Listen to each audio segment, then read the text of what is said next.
My name's Aaron Stevenson. I have been a mental health psychiatric clinician for 30 something years.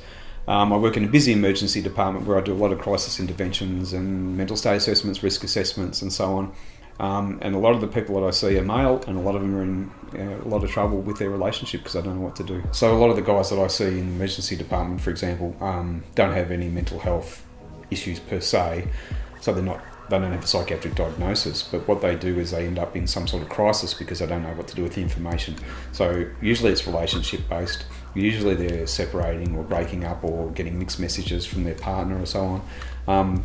Sometimes they turn to vices, whether it's drugs or alcohol or other things, or they just end up, testosterone takes over, anger, break things, smash things, get an IVO against them, which is an intervention order. All these sorts of acting out sort of behaviours that aren't very helpful and actually more damaging. And then with that comes a lot of guilt and all that sort of thing too, that makes it really, really difficult then to sort of unravel what's at its core. What's at its core is that as males, we really don't know how to process that sort of information very well.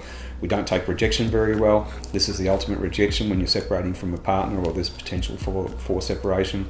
We take it bad, we take it personally, and we act out. Despite the fact that I've been working with people going through relationship difficulties and separations and divorce and so on and going off the rails and for a long, long time, I found myself in a similar situation a few years back, and I wasn't sure what to do. So what I did was I started looking for more information. I went to the internet and all that. I started downloading stuff that was free, some stuff I paid for, programs, different ebooks and all that sort of different psychology sort of books and so on.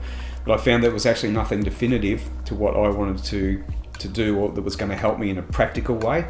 I wanted something concise, I wanted something lean, something that was just going to tell me and get me through day to day. If it looks like your relationship's in trouble or isn't going so well, and you employ a program such as this, what happens is that you've probably got about 65% chance of keeping the relationship, keeping it going and so on. If you do nothing, then there's not a lot of chance. You've probably got anecdotally about 5% chance, and that's usually based on circumstances and a whole lot of other things.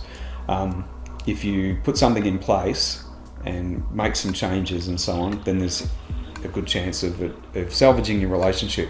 In America, the number one cause of poverty is divorce. It's not all the other things that you might think of, drugs and so on. It's basically divorce.